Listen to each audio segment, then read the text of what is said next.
India south Africa രണ്ടാം ഏകദിനം ഇന്നാണെന്നു. ഇന്ത്യക്കാണ് first batting ലഭിച്ചത്. ടോസ് നേടി ദക്ഷിണാഫ്രിക്ക ഇന്ത്യ ബാറ്റിങ്ങിന് അയക്കുകയായിരുന്നു. ഇതിനെക്കുറിച്ചാണ് ഇന്ന് നമ്മൾ നോക്കാൻ പോകുന്നത്. ചാനൽ ആദ്യമായിട്ട് കാണുകയാണെങ്കിൽ സബ്സ്ക്രൈബ് ചെയ്യുക. നേരെ നമുക്ക് വീഡിയോയിലേക്ക് പോകാം. ഇന്ത്യയുടെ ബാറ്റർമാർ മികച്ച പ്രകടനമാണ് ഇന്ന് കാഴ്ചവെച്ചത്. ഇനി വിരാട് കോഹ്ലി രണ്ടാമതും തുടർച്ചയായിട്ടുള്ള സെഞ്ചുറി അടിച്ചു. സാളും രോഹിത് ശർമ്മയാണ് ഇന്ത്യക്ക് വേണ്ടി ഇന്നിങ്സ് ഓപ്പൺ ചെയ്തത്. ഭേദപ്പെട്ട തുടക്കമാണ് ഇരുവർക്കും ഇന്ത്യക്ക് ലഭിച്ചത്. 40 റണ്ണിൻ്റെ ഒന്നാം വിക്കറ്റ് പാർട്ണർഷിപ്പ് വന്നു. 14 റൺസെടുത്ത രോഹിത് ശർമ്മ പുറത്തായപ്പോൾ പിന്നീട് 22 റണ്ണെടുത്ത ജേഴ്സാണും പെട്ടെന്ന് പുറത്താവുകയായിരുന്നു. പിന്നീട് ക്രീസിൽ ഒത്തുചേർന്ന വിരാട് കോഹ്ലിയും ഗെയ്ക്വാദും താണ്ഡവമായിരുന്നു. സൗത്ത് ആഫ്രിക്ക എങ്ങനെ നോക്കിയാലും ഇവരൊന്നും മേടിക്കാൻ സാധിച്ചില്ല.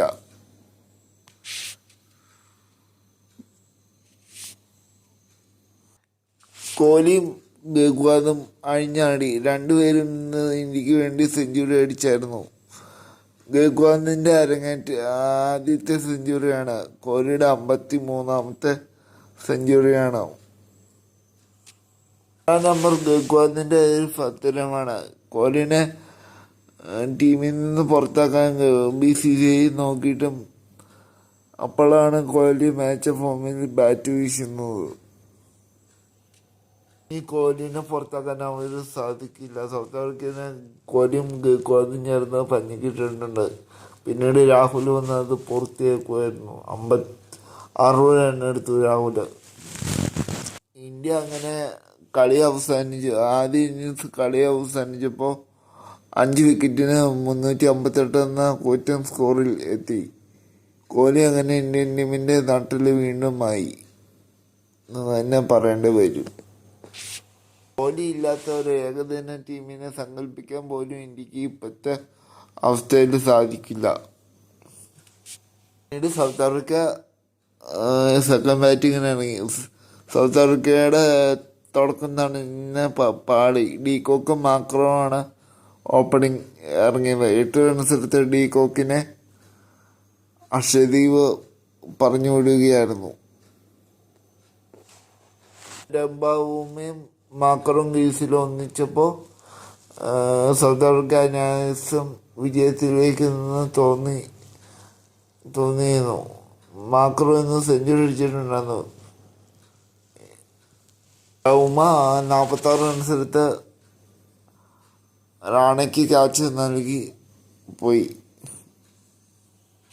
കളിച്ചകാലിൽ ഒരുപടി മുകളിലാണ് south Africa second innings bat ചെയ്തത്.